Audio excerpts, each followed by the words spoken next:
The College Baseball Experience ACC Conference Preview for 2026 on the Sports Gambling Podcast Network is brought to you by Kalshi. Make real money predicting sports. Kalshi is available in all 50 states, and you get $20 free with the promo code SGPN. That's Kalshi, Kalshi, promo code SGPN. And remember, as always, folks, to let it ride. This is Mike Leach, head football coach at Mississippi State, and you're listening to SGPN. Let it ride.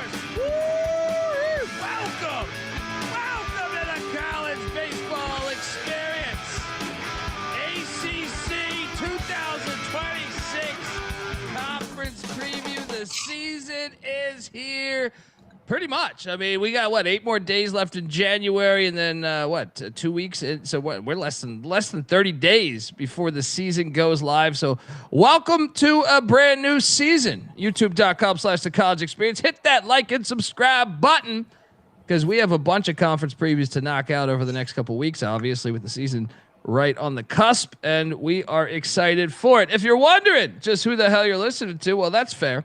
My name is Colby Dant, a.k.a. Pick Dundee. That's not a pick. This is a pick. He was raised in the land down under, where a man thinks on his feet, speaks with his fists, and lives by his wits. When Dundee happened, he was a superstar. I'm probably drinking too much and celebrating too much and not sleeping. I would have killed a normal man, but no, that's gone. The medical advice I got from that was like being hit by lightning. Pretend it never happened and get on with your life. Well, I'm getting on with my life, all right? I am getting along with my life, right? Look, I was at the ACC tournament in Durham, at the Durham Bulls Stadium last season. Big time games there, big time upsets. I was there at Durham, the other Durham's ballpark. Why am I drawing a blank on Duke's baseball stadium right now? Either way, it's been there for like 120 years. Yeah, and I was there when Murray State started the dream, right? Excited to talk about it, boys. I am joined by my co-host. He is also the host of the College Basketball Experience and part of the College Football Experience as well. Give it up for the great Noah Bieniek. How are you, brother?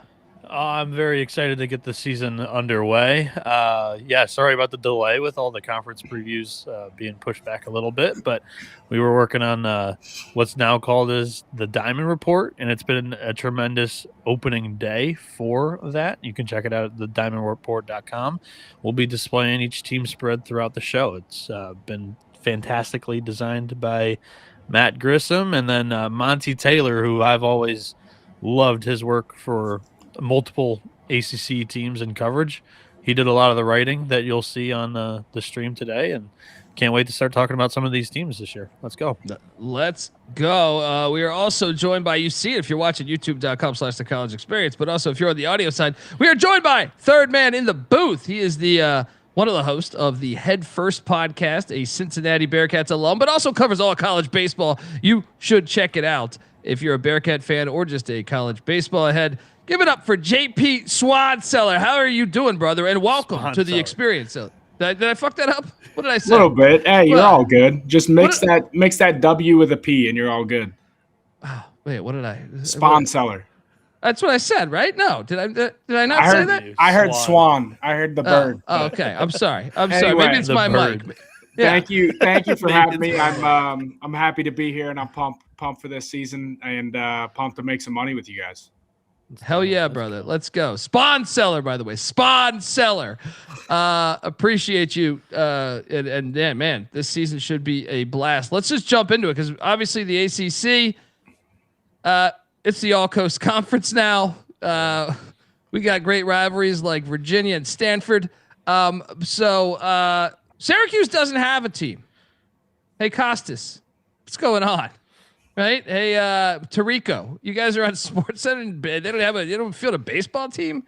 Get some of your Disney blood money over to Syracuse. Let's get it going. So there's only 16 teams in this conference. Oh, I love how we were saying it. This is what's happened in 2026. This is a small conference, guys. We only have 16 in the ACC. Let's get to it. It should only take us 90 minutes to talk about every team in the league. Yeah, exactly. So overall, though, Bieniek, before I start diving into Boston College, because we'll go alphabetically, do you want to key on anything from a season ago? Well, from a season ago, obviously we had Louisville, who was, I think they were preseason picked 9th by the coaches in the league, get to Omaha. And it was an unbelievable run. The lineup was, performing at such a good rate down the stretch of the season. Their pitching staff got healthy at the right time. They dealt with injuries almost throughout the entire year. And yeah, that's when JP and I kind of like really hit it off, and we're talking to each other every day. It was watching all these teams play, and Louisville is just a really scrappy bunch. They're athletic in the field with good defense, and they bring a lot of that position player group back. And so they're a team to keep an eye on. Georgia Tech is another team that'll get a lot of national relevance here in the preseason. We'll talk about it all. But from last season, I guess the only other storyline that should be touched on is just kind of the coaching departures and like new spots, I guess. You had Brian O'Connor, who was the head coach at Virginia, jumped down to Starkville to take the Mississippi State job. The Duke head coach, who had the Blue Devils in the Super Regional on the precipice of their first Omaha run, like he jumped from Duke to his hometown school at Virginia. And then the Wake Forest pitching coach, the pitching staff's been incredible in the recent years. He left the pitching post for the Demon Deacons, and he's now the new head man for the Duke Blue Devils. JP, was there anything that I missed? No, I think you could hit it all. So let's jump into it, man. We start with Boston College, right? And youtube.com/the college experience, man. This Diamond Report is like, I mean, it's like Phil Steele on heroin, right? It's like the this closest is just thing college baseball's got to it, for sure. I mean, look at this. They even do the blueprint of the ballpark. Yeah, are you kidding me? Outstanding. Shout out to College Ballpark for that, by the way, online on Twitter. That stuff matters, because some of these stadiums are incredibly short, there's like that stuff matters. I feel like when you're handicapped, and sometimes I know I've blindly been on the wrong side of that. I go, damn, this park is gigantic that they're opening up with. 1,000%. And you got like here, Boston College, it's 400 feet to center field, and they play in like 45-degree weather until late April, and you've got schools like a Wake Forest in this exact same league who's got a shoebox that they play in, and they're in North Carolina. So yeah, it 1,000% matters a ton to handicapping and, predicting teams' success offensively. So get that Diamond Report, man. It pairs perfectly. With the college baseball experience and a pint of, whatever liquor you choose. So Boston College, obviously they've had some tough times of late. They lost Nick Wang. This is a guy that was injured. He is gone. I mean, he missed most of 2025, but he was their first baseman, one of the better players on the team. He's gone. Sean Hard gone as well. No, he's back. He's you're reading a little bit lower than where you should be, or a little bit above where you should be. Really? Yeah. Okay. Wang and Hart are back. Notable losses here. I think I'm misreading. If you can't tell, I am a moron here. But look, wait. Shaking off the rust. I thought you told me the things highlighted in red, because I'm looking at this fantastic spreadsheet that we have self-created. Yeah. Under notable losses, though. Oh, I got you. Okay. We're good. Okay. We're good. I was just reading it. Okay. That was a miscommunication. My apologies. Wang and Hart are back. Yeah. Wang and Hart are back. God damn it. I love to be Wang and Hart. Let's go. There you go. All right. Obviously, BC was 28-29 a year ago, 11-19 in the ACC for Todd Interdonato, who is in his third season. Is the seat getting hot for Coach Interdonato, Bieniek? I don't know if it's getting hot. Boston College is a tough job to win at, and we saw Mike Gambino, the previous head man there, do a tremendous job. Almost had him as a regional host, and he jumped to Penn State. And I'll say it's a hard job to consistently win at, and their style of ball, I think it's a tough prep. Like Interdonato comes in from Wofford, and they were a really good SoCon program, consistently won for about 3 straight years, earned a jump up. Their brand of play is unique in the fact that like they're going to create some mistakes on the other team's defense due to their aggressive base running, their get on base offense rather than like overpower you. And it's kind of the same way on the on the mound. They're going to throw strikes. They're not really going to blow you away. So yeah. Yeah. And so, I mean, they went out to the portal, brought in a couple guys, but all like deep mid-major guys. I mean, going out to Johns Hopkins there in Baltimore, bringing in somebody, Drew Grumbles. I mean, what should we note about this team, Bieniek, that you think like, hey, maybe they're improved from a year ago? Is it just Wang and Sean Hard being back? Yeah, so for a lot of the conference previews, I'm going to take care of the pitching staff, and then JP will do the lineup as he was the college hitter and I was the college pitcher. AJ Colarusso returns for BC on the bump, and everything starts with him. And gosh, he was so clutch for them in the ACC tournament during that run, pitched multiple times in it. The Southpaw, again, not going to blow you away. He only had 58 strikeouts and 73.2 innings last season. But he's just a crafty lefty. And I mean, he's a veteran on the mound, and he'll give you the consistency that you need on Fridays in the ACC. That's mainly an offensively dominant league. A lot of teams aren't going to have depth on the mound, and BC doesn't necessarily have that. But Tyler Mudd, he had a rough go last year, but the year prior he was really solid. Gavin Soares was great as a freshman last year out of the bullpen. Had a 2.16 ERA in 16 appearances. It's not one of your better staffs in the ACC, but if you catch a team on a bad weekend, BC will be able to take advantage a little bit. They're not going to beat themselves is the best way to put it with this pitching staff. JP, how about the offense? Yeah, I was getting scared there when you said Nick Wang was gone, because I think he's got potential to be one of the bigger pieces of this lineup. He missed most of last year with an injury. He's a big right-handed first baseman with some pop in that bat. So I think he'll be a big piece. And then also the 2 transfers that they brought in that kind of stuck out to me was Ty Mainolfi from Dayton. Really good defensive second baseman. He hit 304, showed a little bit of power as a freshman. And then Carter Hendrickson, the outfielder from Xavier. Xavier's a really good program that I played against in college a lot. Always just scrappy hitters, always had good at-bats. And I actually believe I played against this kid maybe his freshman year. He's a grad transfer, so I'm looking for him to make an impact to that lineup as well. And JP, the Mason, Ohio native, so like right there in his backyard, that Xavier program, very familiar with it. Yeah. But yeah, BC, I would say they're a bottom tier ACC team once again.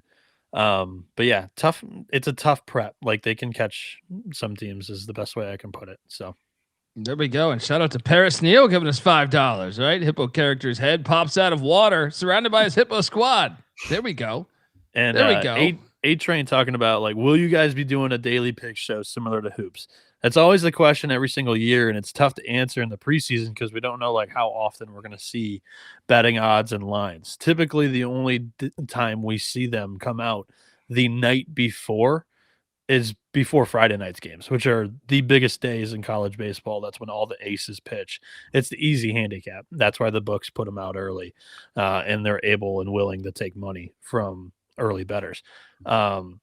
If the lines don't drop till noon on the day of the games, it kind of defeats the point of like putting out a podcast. We could do like a live show, like a pregame show that basketball does, but it's a trial by fire type of thing and air, and we'll see how it goes through. I feel like they've been covering it better though than years it has prior, improved, right? but Yeah. it's Been still getting better and better every year from my experience. Yeah, you're talking to JP and I, two of the more experienced content like bettors on college baseball, and yeah, every year it's taken like a small step forward.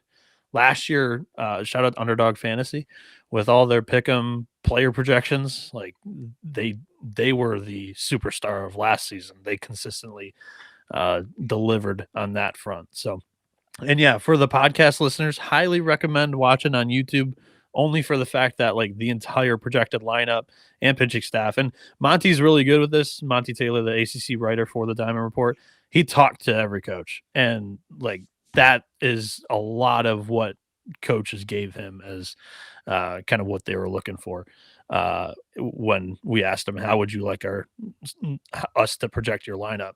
And yeah, look on YouTube, the roster's there. It helps fill in the cracks, because we're going to mention like the top 5% of the roster, and we'll keep this swift and clean as a show. All right, next up, let's jump over to the California very golden Bears. Shout out to Randy in the chat. Ready to dig into college baseball this year. Haven't tracked too much before until the playoffs. So yeah, let's go, Randy. The California Golden Bears coming off a season where they were 24-31, just 9-21 within the ACC for Mike New, who was in his 9th season, 209 and 183 overall. You look at this year's squad. Well, they lost a couple major guys. PJ Moot, good luck pronouncing that. Yeah, Moots Zordis to Arizona State. I'm shaking off the rust. I don't even know if I've got the drilled pronunciation for it, but I think it was Mutsaritas, and then Jaron Vidkila. Nice. Okay, I'm just gonna have you say all the names here. I thought with baseball I was gonna catch a break after having to do BYU football and any of those all those Pacific Islanders. So they lost those guys. 2 pretty big hits there. They do return Quinn Larson, that I know they're excited about because he was out for the season majority of I think the whole season, right? All of his stats from 24. And then they went out to the portal, brought in a slew of guys, Josh Hansen from USC, a Clemson guy, a Wichita State guy, San Francisco State. Shout out to the Gators, D2 transfer coming in. A lot of alligators in San Francisco. And Bieniek, what do you make of this California Golden Bears team, and can they get it together? Because I feel like their athletic department has basketball and football's taken a little bit of a bump up.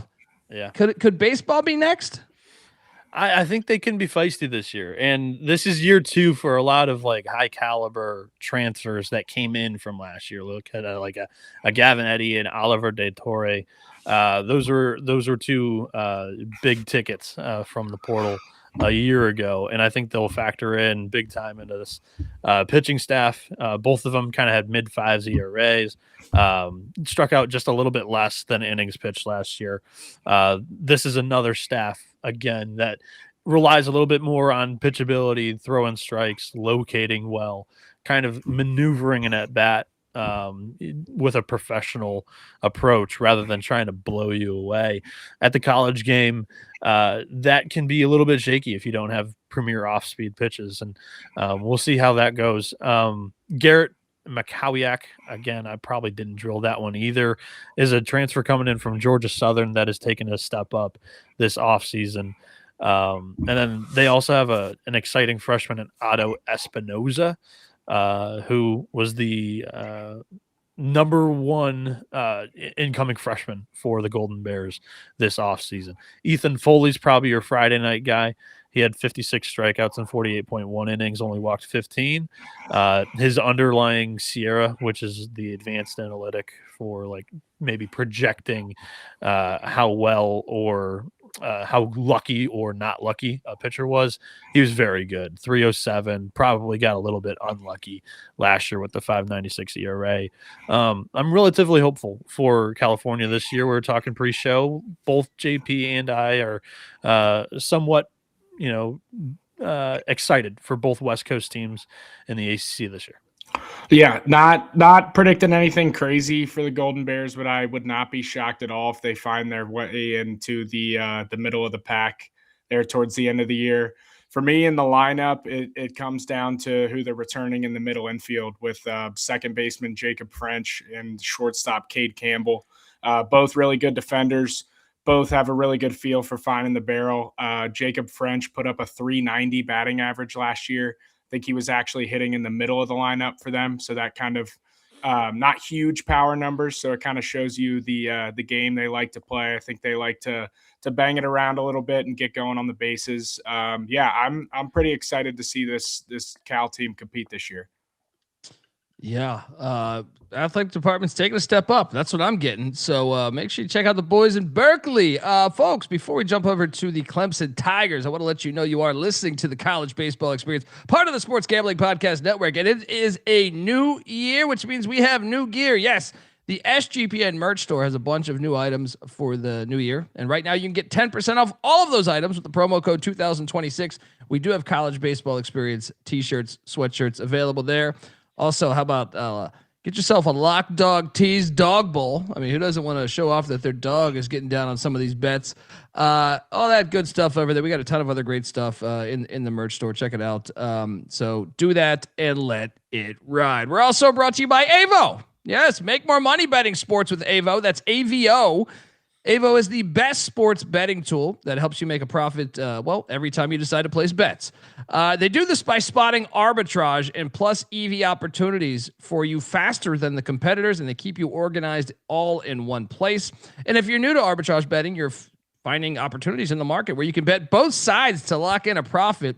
And they have the cleanest dashboard, if I'm being honest here. It's super easy to sign up and it's super easy to understand and use, which is half the battle these days. But in case you don't, they teach you how to use it by step-by-step video guides if you have any questions. So yeah, just jump on over there, sign up. Pick the sports books that you use and let Avo tell you how much to bet to guarantee a profit. If you're still unsure, check out their free Discord at Avo Official. That's AVO Official. And see the success people are having for themselves. Get started now at avo.bet. Use that promo code SGPN for $18 off. That's avo.bet. Promo code SGPN for $18 off. We're also brought to you by Kalshi. Kalshi is a real money prediction market legal in all 50 states. Yes, all 50 states. You can trade tons of markets and sports, including college hoops, college football, college baseball, NFL, NBA, NHL, and much, much more. Plus, you can even trade props. How great is that? Besides sports, I got a ton of other markets, politics, entertainment, hell, even the weather. Kalshi, you can trade anything there. Jump over there. New Kalshi customers get $20 when you use the promo code SGPN. That's Kalshi, KALSHI, promo code SGPN.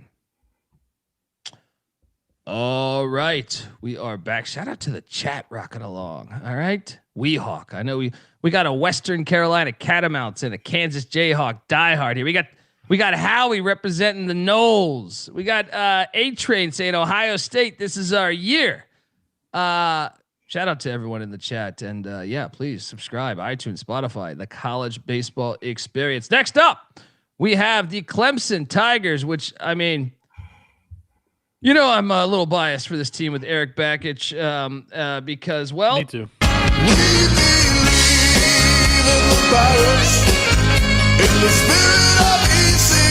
I'm sorry. I get carried away here. Clemson coming off a 45-18 record. They were 18-12 within the ACC, and Bakich is a 133-53 all time there at Clemson. So. You look back from, last year's record, obviously pretty fire there. But they did have some notable losses here with Cam Canarella and also just a few like Reed Garris. They lost Lucas Malstedt to the Anaheim Angels of Los Angeles or whatever the hell they're saying. But I'm surprised you didn't mention the California Angels. That's the way that's the way I like with Nolan Ryan and Reggie Jackson and stuff like that. Just the I must kill the queen, Naked Gun, California Angels. Josh Pano, Andrew Cepho, all gone from last year's team. Now they return Dane Moeller, which is a guy that was out for the season a year ago. I know they're really excited about getting him healthy. Bieniek, I'm going to take it to you right away. What do you make of the Tigers going into this season? Yeah, so I mean, Bakich is my guy. I credit him really for getting me hooked on college baseball with that 2019 Michigan College World Series Finals run. I think it was 2024. I was super high on them. That was my national championship best price pick. Last year I was a little bit cool on them. I think they were more popular in the market than I maybe liked. I thought they overachieved last year going, what were they, 45-18. It was a ridiculously well-coached team for, the lack of consistency offensively, the injuries that the pitching staff sustained, and Moeller, who was a guy coming into the year last year, was expected to be their Saturday starter, goes down with an elbow injury. He may not even be healthy to start the year. This year, I think they're looking at March to get him back, but super talented redshirt freshman for them. Aiden Canuck comes back, and he's probably your best pitcher on paper that returns into the ACC. Very good candidate for pitcher of the year in the league. Back-to-back seasons, very, very solid right-hander. Last year, he was 9-1 with 90 innings pitched. He had a 4.18 ERA, 110 strikeouts, 29 walks. He held opponents to just a 2.14 batting average. His changeup's wicked. And then you got one of the better names in college baseball, and Drew Titsworth. This is a Michigan. I've been repping him for years, dude. I honestly have, dude. I mean, you know how many tweets we've done or Instagram posts with that Titsworth? Because there was the former Ohio Bobcat Titsworth, and then that was on the football field. But then I wonder if there's any relation. But how many Titsworths can there be on planet Earth at one time? But he's on my MVP vote. Am I crazy, or did he wear 00 one year? He wore 00 last year. That's awesome. That is the best. Yeah, Titsworth was a tremendous swingman for him last year. A long reliever, spot starter. He's got a wicked inverted break fastball that just kind of has a rising effect from his sidearm slot. It's a tough at bat. Talon Bell is a guy that I think they're pretty excited about. He's taken a step forward this fall. And you've got Jacob McGovern, who's a very solid lefty out of the bullpen for 2 years for Clemson. He's back for his junior season and will probably be in the bullpen or maybe competing for a starting role this year. And then Joe Allen brings the experience, and he'll probably be their attempt at a replacement of Reed Garris. You're not going to be able to replace a Lucas Malstedt, but Allen's going to be super sturdy, graduate senior. Last year had a 184 ERA and 29.1 innings. The bullpen's good. And then you have one of the best Friday night starters in the league. That gives Clemson a high floor. I'm just not sure how high the ceiling is, mainly because of this lineup that JP is going to talk about in a second here. Yeah, talking about the returners here, I think I'd say the biggest name coming back is the second baseman, Jaron Purify. Hit 298 last year with 29 stolen bases, which is really freaky. The catcher, Jacob Jarrell, hit 15 pumps last year. And then I think personally, it's kind of going to come down to how these transfers make this adjustment into the ACC. We have 2 conference freshmen of the year transferring in. Tyler Lichtenberger from App State was the Sun Belt freshman of the year, hit 343. And let's see here. From LMU, Nate Savoie, the West Coast Conference or the WCC freshman of the year, hit 300 with 20 homers and 14 doubles. So that's a lot of pop. As we've seen in the transfer portal era, a lot of these bumps up have ended up working out. So would not be shocked if both of those guys fill into their sophomore year and are staples in that lineup. Yeah, of all of them, actually, I think the one that has a best chance to succeed right away is Ty Daly. He's going to provide him a little bit of pop. He'll be a middle of the order bat for him. The Mercer transfer there, and then yeah, you mentioned Purify, former Little League World Series star here in the Detroit area. So Bakich is killing me. He's kind of picking at some of the better talent in the state, and he's bringing them down to Clemson. So it's like, oh, but yeah. Yeah, always excited to watch Clemson Tiger baseball. Next up, let's go to the team that I think is there a bigger mystery team in this conference, because the Duke Blue Devils, who had such a great season a year ago, where they were 41-21, 17-13 in the ACC, and their whole team is gone. Yeah. So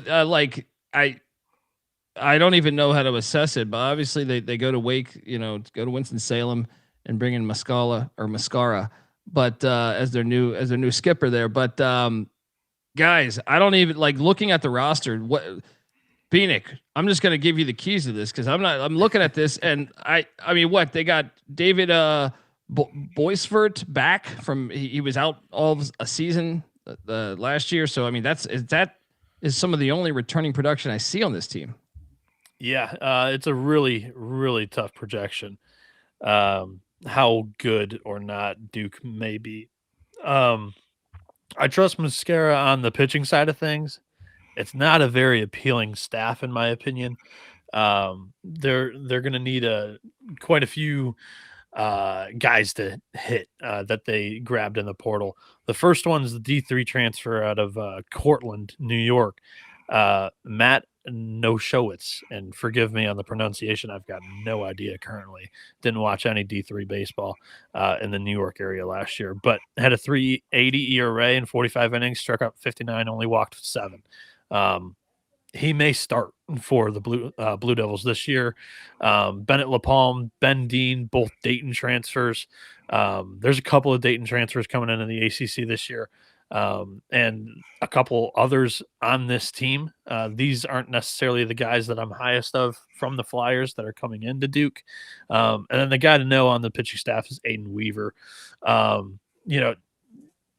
Last year only threw 14.2 innings, but it's a quality arm who limited hard contact last year. And I think he could step into a role into more national relevance this year. So a freshman to keep an eye on, Jordan Rogalski, very highly touted top 200 guy coming out of high school, but we'll see how well it works in year one in the ACC. Yeah, talking about the lineup, let's just start with probably the only returning piece that will be in this starting lineup, which is Tyler Albright, the outfielder. Had a 300 season last year with 10 home runs. And I think you guys said it best. This is kind of a huge question mark for me. First year head coach, new team. They've been a very hot program, and then you got a whole new roster. So I think it's some of the like they're bringing in some good guys. It looks like Michael DiMartini put up some huge numbers at Dayton last year. I'm pretty excited to watch this catcher from Davidson, Cider Cannon. He hit 370 with 17 homers last year. So, I mean, personally, they're going to need, looking at the power that they're returning, I think they're going to need some big power numbers out of those two guys. Yeah, and then the Dayton transfer that I really like is Michael DiMartini. Colby, March 24th, you're going to have to drag Nick. I think it's a midweek game, so there's no March Madness going on. You're going to have to drag Nick to Durham and watch your Pirates beat Duke. Oh, that's definitely going to happen. We'll see if he can make it happen, but I'll be there regardless. Let's go. All right, now let's jump over. We've seen people in the chat already talk about these Seminoles, these Noles, aka Saudi Arabia State. Look, the Noles, Link Jarrett, 42-16 a year ago, 17-10 and 10 in the ACC, and he's 114-64 in Tallahassee. You look at the notable losses from a year ago, and there's a decent amount of them that were drafted by the MLB. Jamie Arnold by the I'm just gonna go ahead and say the Oakland Athletics. I don't know what was the Sacramento last year. It's Vegas next. What What do you go by with the Athletics right now, guys? I didn't know they were not the Oakland Athletics yet. I still refer to them as Oakland. Yeah, me too. I mean, like, we just got to continue to lead into that. The Oakland Athletics. But Bieniek, who do you, if you're out at the bar and someone's you're talking about the A's, where do you say they're at right now? Where do I say they're at right now? By habit, it's Oakland. I've never referred to them as the Sacramento Athletics until like right now. And I've always called them by Oakland and not the Athletics because I just disagree with the whole front office, approach that they've had the last decade. So I'm still getting used to saying Commanders this year. Yeah, I'll never say that. I will never say that. I grew up in that area, so that's fake. But how about you, the Ohio native Guardians, or no, I haven't got used to that one. Yeah, I disagree with this. I think in 100 years, they're all going to look back at this time period being stupid because it's like, no, that's actually causing awareness to Native Americans. You know what I mean? Like you don't want to forget them. You do not want to forget them. I assume you're a glorious Reds fan, though, right, JP? Yes. Yep. Yeah. Chris Sabo, let's go. Unfortunately, I'm just happy you're not a Cleveland fan because. Yeah. So I see 9 players that are drafted by the MLB from a year ago. 9 players gone. So Bieniek, I mean, feel free, but like Florida State, that they got to take a major hit, you would think, but yet, I see the preseason hype is there again for these Seminoles. Yeah, I think this team's going to be better than they were a year ago, quite frankly. I know you lose so many good pieces, and specifically on the mound, probably not a better arm in the ACC last year than Jamie Arnold maybe Jake Knapp. But you lose him. But I think overall on the mound, Florida State's going to be so much better. Last year, the weakness was just the depth, and specifically in that bullpen. Teams would just drag Florida State into deep water late in games and take advantage of the bullpen. This year, I mean, Lee Jarrett, excellent coach, the former Notre Dame head man who knocked off Tennessee in 2022 in the Super Regional. Always going to have my respect for just that tremendous coaching job that year. He addressed that problem in spades in the bullpen. He goes out and grabs 3 studs. Brody Purcell was USC's top leverage arm. He wasn't necessarily their closer. They had Ethan Hedges, who was a two-way guy who would come in and pitch the 9th inning for them. But Purcell was elite last year. 2.11 ERA, 51 Ks, 19 walks, and 42.2 innings for the Trojans. Held opponents just a 171 batting average. Cole Stokes comes in from Oregon. He was also very elite at limiting hard contact. Opponents just hit 129 against him, and he had a 3.10 ERA in 20.1 innings, 39 strikeouts. He'll have a more expanded role with the Seminoles this year because there won't be as much competition as the Ducks had last year on the mound here in Tallahassee. And then Gabe Nard was one of Duke's better arms out of the bullpen last year, and he's going to be a leverage arm for Duke or for Florida State this year. And then their best reliever, John Abraham, is going to slide down because, quite frankly, he was kind of the best of an average group, and he's still a solid arm, and he was trustworthy last year. 4.64 ERA, 42 strikeouts, 24 walks. He's got to work on a little bit of the control. He had a 170 whip. And then Wes Mendez comes back. He was the Sunday starter last year through 78 innings. He was a very sturdy arm, had 90 strikeouts and 78 frames. Trey Beard is one of the higher regarded mid-major transfer ups in the country. Was at Florida Atlantic last year. Had a 3.14 ERA, 7-1 record in 86 innings. He struck out 118 batters. Bryson Moore is still a young arm developing. He'll probably earn a weekend rotation spot alongside Peyton Mansa, is kind of competing and giving him a little bit of push. But this Florida State rotation and bullpen depth is better than I think it was last year. And I still think they're going to mash. I have Florida State as a College World Series team in Omaha, a team in my Omaha 8, JP. Do you agree? I do agree. I also have them in my Omaha 8. I am partially probably a little bit biased because I think the tomahawk chop after a home run is the coolest thing in college baseball. Amen. But yeah, looking at the lineup, Hunter Carnes and Miles Bailey, some of the top regarded freshmen last year, will both return.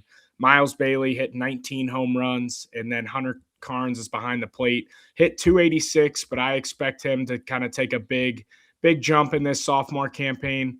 They're also returning the outfielder Chase Williams, hit 342, very multidimensional, can do a lot of things on the baseball field. And then they're bringing in some good transfers. Eli Putnam from Davidson hit 349 with 19 home runs. This team always rakes. I think they're going to rake again. I'm with Noah. From the looks of it, it looks like they have a lot more depth in this pitching staff. And I expect this team to be really, really good this year. And I can't move on without shouting out, if you see down there, Noah Sheffield, the sophomore, son of Gary. So always high expectations there, and pumped to see him get some more playing time this year. Same exact swing as dad. Cannot wait to watch. Oh, that's pretty badass right there. Yeah, you only had 10 plate appearances last year. I think he's going to start. So pretty cool. And then, yeah, you mentioned him, but Miles Bailey with the short porch and right field, tall fence, he's going to hit a couple of 500-foot bombs this year. Can't wait. For sure. Let's jump over to the Rambling Wreck, Georgia Tech, the Yellow Jackets. I got to catch them live last year, but James Ramsey, first season at the helm. Last year replaces the longest tenured Power 4 head coach, by the way, in Danny Hall. Yeah, he saw the NIL and he's like, I'm out. Just like Coach K and Roy Williams and all this other stuff. He's like, yeah, it's been fun. But look, they were 41-19 last year, 19-11 ACC champs. So James Ramsey comes in. Just in general, Bieniek, I know we got to talk about, they lost a couple guys, but your opinion of the hire? Yeah, so they hire within here. He was their pitching coach. Hitting coach, and their offenses have been elite for a long time. And this is going to be probably one of the better ones they've had in the last decade. There's conversation that this is the best lineup in the preseason entering the year. So can't wait to hear JP talk about that. But last year we saw 2 first-year head coaches get their first year and first ever time head coaches. Kevin Schnall at Coastal Carolina and Steve Sabins at West Virginia get their programs to a super regional. It's not far-fetched to, project Georgia Tech in that stellar lineup to get to the second weekend in the NCAA tournament. Yeah, they lost Brady Jones to the Rays and Jalen Payton to the Atlanta Braves. And then Lodice, how do I pronounce that?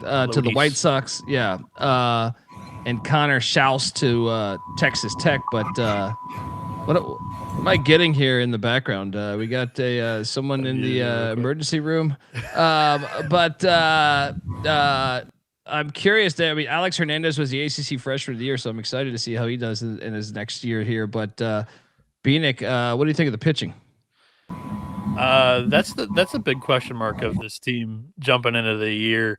They have capable arms, that's for sure. Starting off with actually the more talented pitcher, he's got excellent stuff. He's a graduate senior. Through 70 innings last year, it's Mason Patel. He's either going to be a closer, a leverage bulk arm in the bullpen, or a starting pitcher. And it's kind of uncertain what's going to happen with that role. But last year he was 11-2 in 70 innings, had a 3.34 ERA. He's a really experienced, also very talented arm for the Yellow Jackets. Tate McKee is probably going to be your or not probably. He's going to be your Friday guy. He was last year as well for Georgia Tech. Through 80 innings, 4.84 ERA, 83 strikeouts. Very consistent arm. At times he got blown up last year on the road that bloated that ERA. But for the most part, I think he actually got a little bit too much flack for how solid of a year he had. After him, after those two arms, there's some question marks. Dylan Loy is a Tennessee transfer who I always thought, for the numbers that he put up, which were crazy, he didn't get enough innings with the Volunteers. And it's because he didn't have electric stuff like the other arms that would get first trot out of the bullpen there in Knoxville. He's a southpaw, threw 34 innings last year, had 36 strikeouts, a 3.97 ERA. He throws strikes, and I think he's going to be a solid weekend arm for Georgia Tech. Porta Bursama is kind of like he's a high voltage arm that can struggle to find the strike zone at times. And then Justin Shattuck, the Rutgers transfer, was one of the better arms, not last year, but as a freshman. He had a sophomore slump in the Big Ten, transfers into Georgia Tech, looking to have a little bit of a better year here with the Yellow Jackets. And then one freshman to keep an eye on from the staff is Charlie Wilcox. He may play a big role this spring too. Yeah, apologies about the noise there. I think the heat kicked on in my basement, so you're good, man. I was not a big deal, man. It's just want to have fun with it, But anyway, carry on about the bats here in Atlanta. Yeah, the lineup, you could probably spend about 20 minutes alone just talking about this lineup, or even a couple players. Noah's spot on. I think this has a potential to be one of the best lineups in the country. I think we talked pre-show. The thing with Georgia Tech has always been the pitching. So until I see how solid that is, my verdict is still out on how great of a team this is going to be from projections. But Drew Burris, let's start there. Probably the favorite, I'd say, to win the Golden Spikes Award, coming back for his junior year, draft year.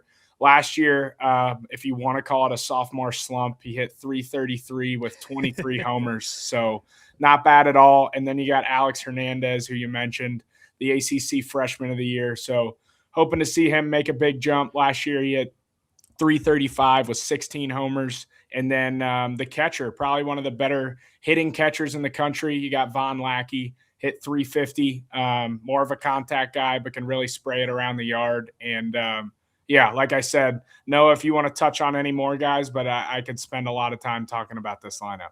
No, you're totally right. I love the Cal transfer, Jaron Advincula. I think he's going to be one of the better second basemen in the country this year. Had a tremendous summer in the Cape Cod League. I think he was their player of the year. And then Zuckerman also just ACC experience, 3-year guy now in this league, big bat out of Pitt. So he was the Panthers' best hitter last year. So also a very solid addition for a lineup that really didn't need a whole lot of impact transfers, but they got 2 really good ones there for the infield. Yeah. Last thing I'll say is they are returning probably 7 or 8 guys that all hit above 300, which I wouldn't be shocked if they are one of maybe 5 teams in the country that are doing that, maybe none. So definitely pumped to watch them this year. Heck yeah. All right, folks, want to let you know that the college baseball experience is brought to you by Underdog Fantasy. Yes, Underdog is your home for pick'em entries where you can win up to 5,000 times the amount of money you enter.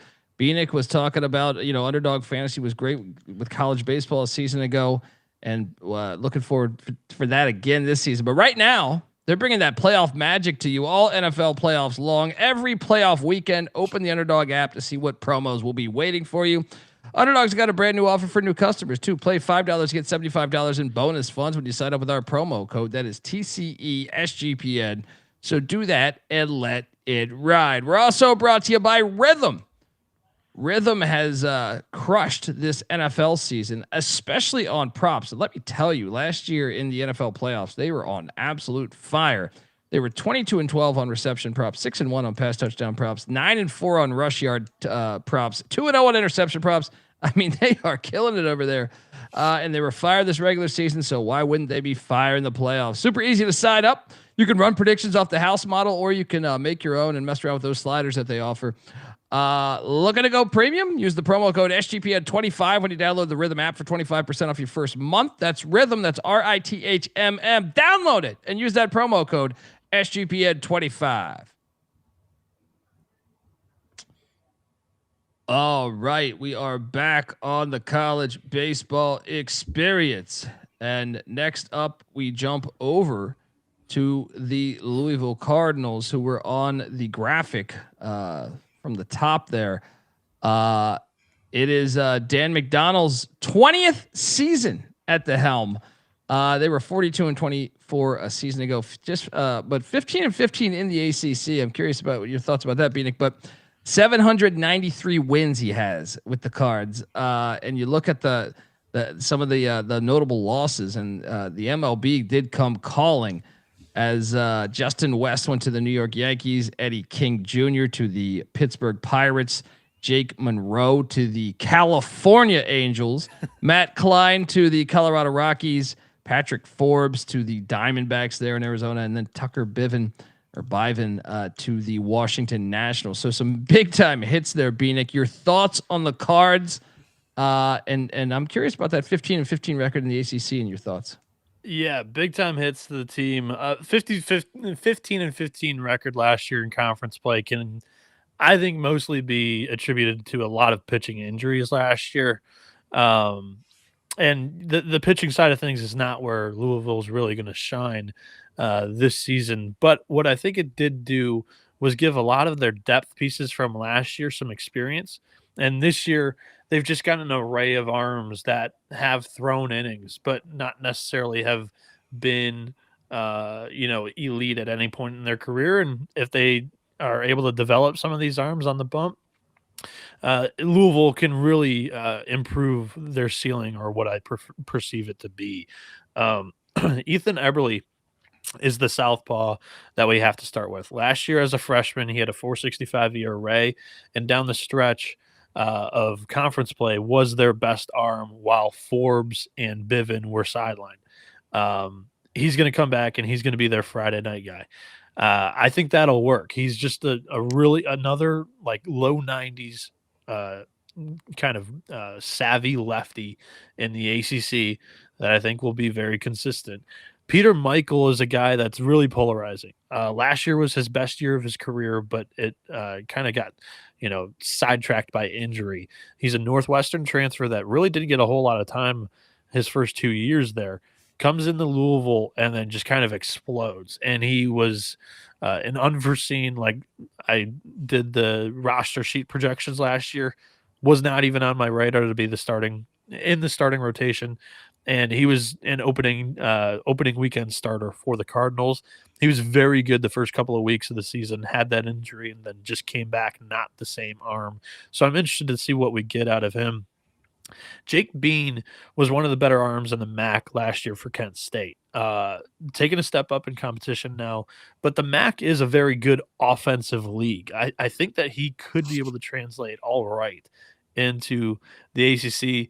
And the depth arms, man, like all these guys were able to get a good amount of innings last year due to injuries. And I'm not sure who's going to emerge as some of the go-to arms, but you got TJ Schlageter, Jake Schweitzer, Wyatt Danilovich.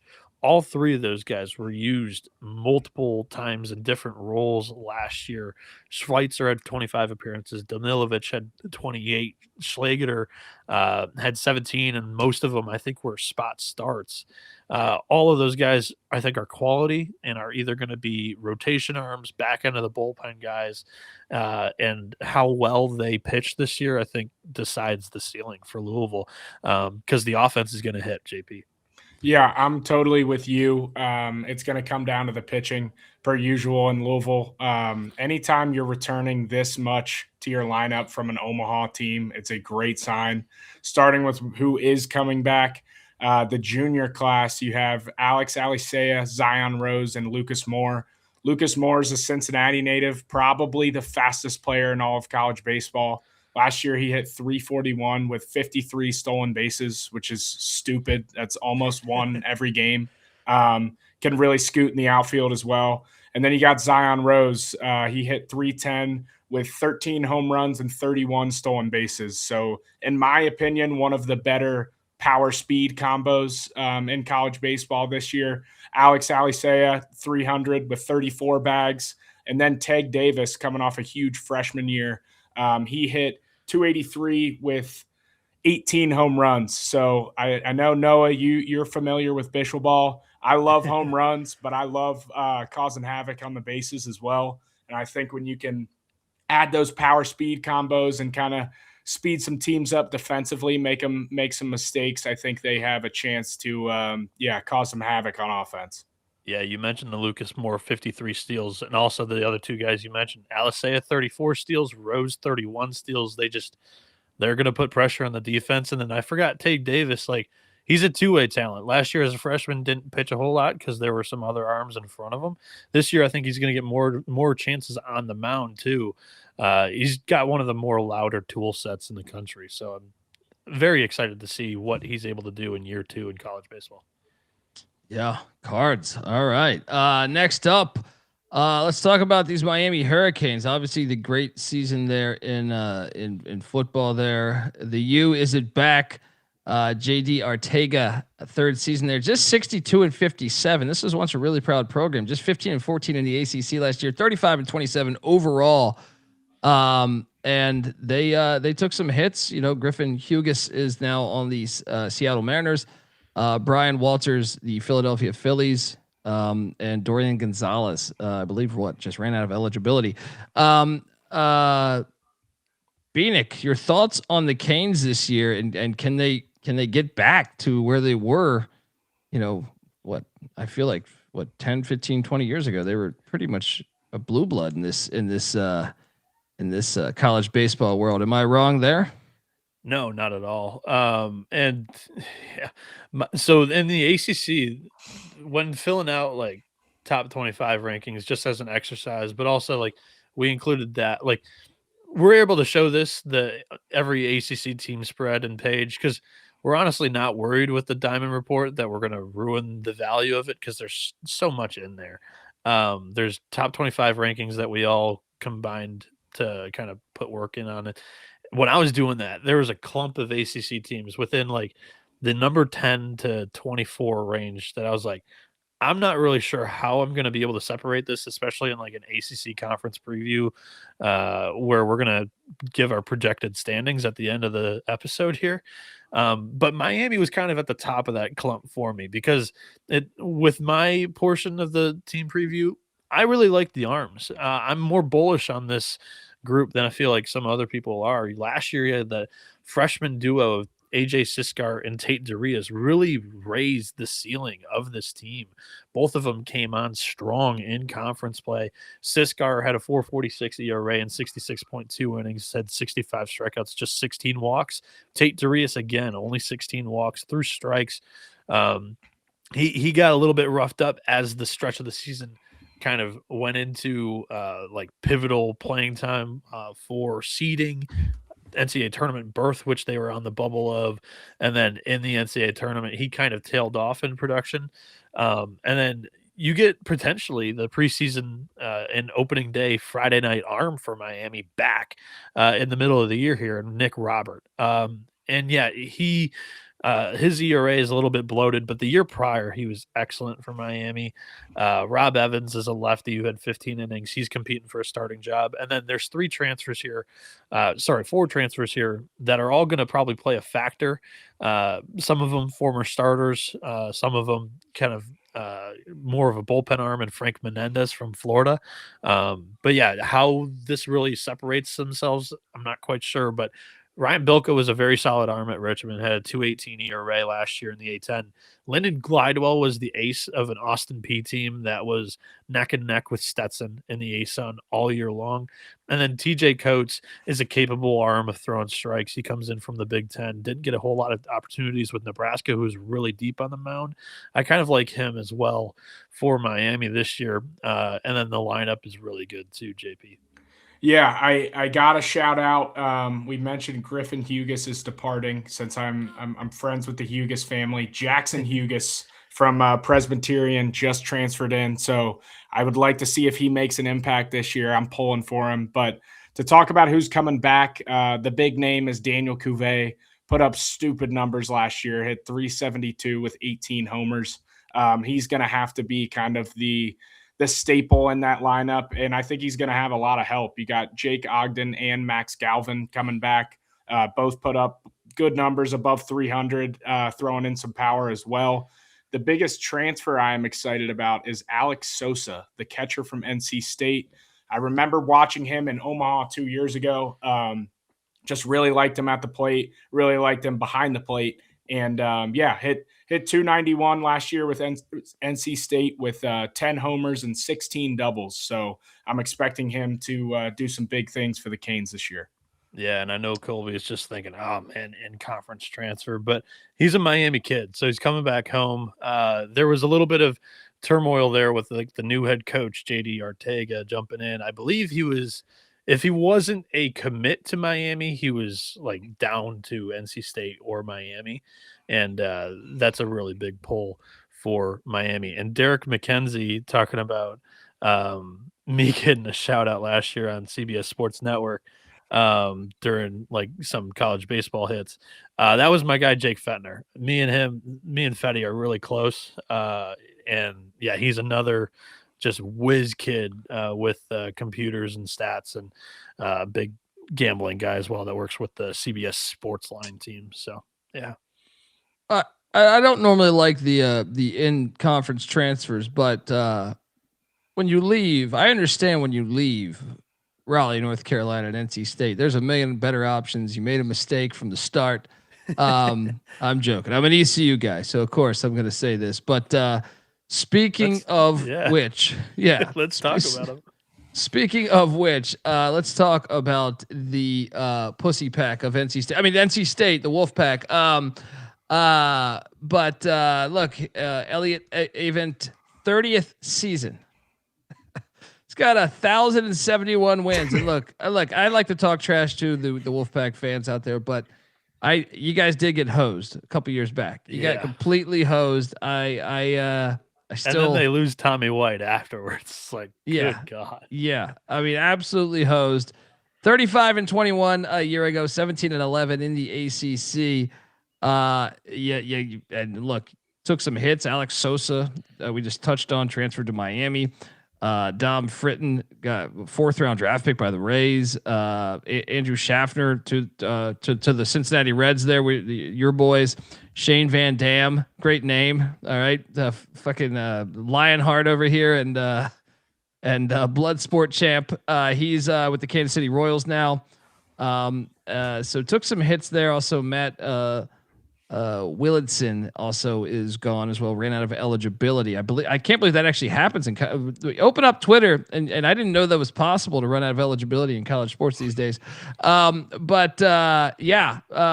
I'm curious your thoughts on the Wolfpack, because I have them circled each and every year.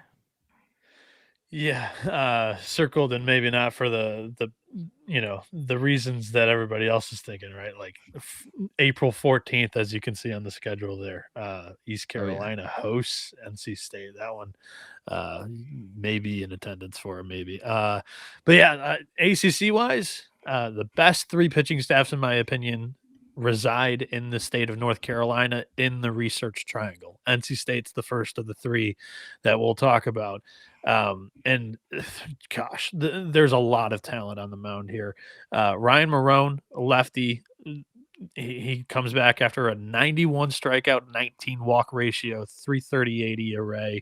Heath Andrews, Jacob Duden, Anderson Nance, all elite relievers in their time at NC State. Heath Andrews has some starting experience to him.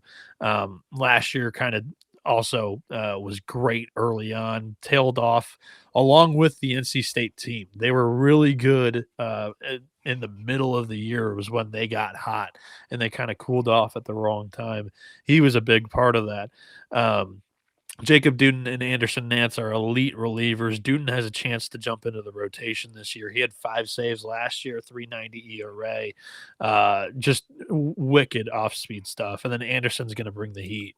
3.50 ERA, 53 strikeouts, only 11 walks. He's going to be your new closer. Cooper Consiglio's got starting experience as well from the left side. He's more of a crafty lefty, as gives you a little bit of a different look.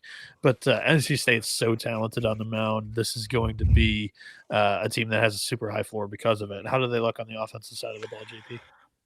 Being on, I mean, I could totally be proven wrong on this, but looking at the rankings, a lot of people are high on them, and I think that is because of the pitching more than anything. Obviously, I think they're going to have a pretty solid offense, but I'm not too crazy about it on paper. Starting with the two juniors that they are returning, the first baseman, Chris McHugh, he hit 365 last year with 7 homers, 12 doubles. So I'm assuming being in the first base role, they're probably going to look for him to get a little uptick in those power numbers. And then the second baseman, Luke Nixon, son of Red Sox Trot Nixon. Oh, love it. Yeah, he hit 295 last year, 5 homers, 15 doubles. He's got a lot of experience, so definitely looking to see him make another jump into his junior season. And then probably one of the larger standout transfer bats in the country, Dalton Bargo from the Tennessee Volunteers. Last year, he hit 272 with 14 homers in Knoxville, though, so that's probably like 10 or 11.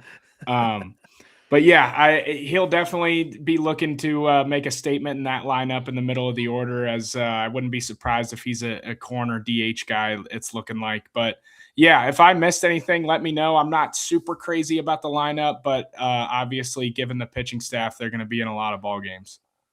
Yeah, I don't have a whole lot more to add there. I think Chris McHugh has star potential in the ACC, but he's kind of like a big bopper first baseman, middle of the order bat. The defense I'm a little bit kind of weary of, especially in the infield. The outfield's got a lot of speed and some youth, but NC State will be good on the mound. That's going to be the calling card and what carries them. We'll see how well they do offensively. Yeah, let's jump over and talk about another one of their rivals. It was the North Carolina Tar Heels over there at Bosch Hammer Stadium. I got a chance to go check them out last season. They're pretty good. 46-15, 18-11 in the ACC for Scott Forbes, who's 200 and 104 all time in Chapel Hill. They did lose a couple guys. I mean, look, Kane Kepley went to the Chicago Cubs, and then Luke Stevenson, the 35th pick of the draft by the Seattle Mariners. Those guys are gone. They also lost a couple other guys to the MLB as well, in Jake Knapp and Aiden Hall. Bieniek, can they duplicate the success from a season ago there in Chapel Hill? Even though I know, because I was at ACC Media Days for all the sports there, and I know Hubert Davis was not happy. Their basketball coach saying they're a basketball school. We're throwing all of our money to football. I'm curious if that is the effect there in baseball as well. They had a little bit of money to spend. They did well in the portal, bringing a lot of mid-major stars into in the Chapel Hill, and JP will touch on that a little bit here. But this is a top 3 pitching staff in the country, I think, coming into this season. Last year, they were really good on paper. They had a lot of experience. They reached a whole new level when they unlocked Walker McDuffie and Ryan Lynch. Ryan Lynch, as a freshman last year, had a 3.080 ERA, 73 strikeouts, and 61.1 innings, and he's going to jump into the weekend rotation. He was a really good, kind of bulk inning guy out of the pen. I think this transition into the weekend rotation is going to work out really well. He had a 193 batting average against. We'll see how well that does as he expands kind of 2 or possibly 3 times through a lineup in a given game. Walker McDuffie, on the other hand, I think this kid's got a chance to be the best reliever in the country. Just another goggled or glasses freak that I love. But yeah, this kid, he's a Revenge of the Nerds like type of arm. He's got an explosive arm, 72 strikeouts in 55 innings. It's plus stuff. And then I haven't even mentioned their returning ace and Jason DeCaro. He went 9-3 returning Friday night ace from 2024. Let me rephrase that, because Jake Knapp was the ace last year. DeCaro had a 3.78 ERA, 70 strikeouts in 83 innings. He had a 2.48 batting average against, plus arm, mid-90s fastball, good breaking ball. And then Folger Boaz was the opening day Friday night starter.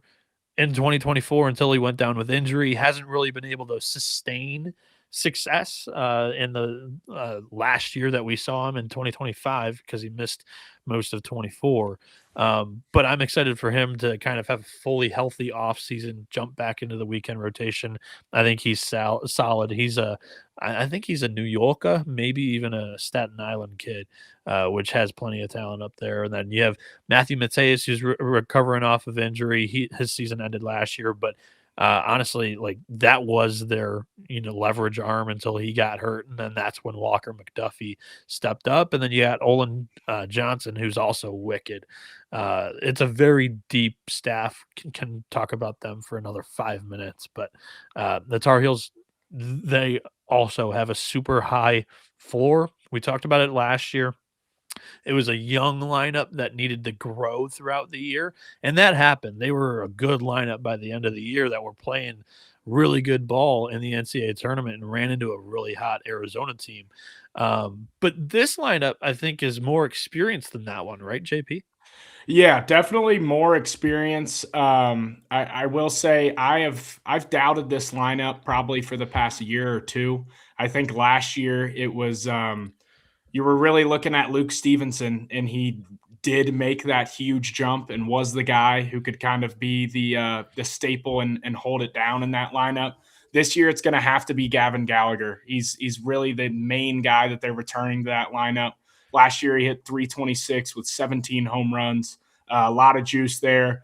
And then, like Noah said, a lot of this is going to come down to these mid-major transfers in. You got a guy from Georgia State, George Mason, North Dakota State, and then a junior college transfer that hit 21 home runs last year. So definitely going to come down to just kind of how these pieces fit.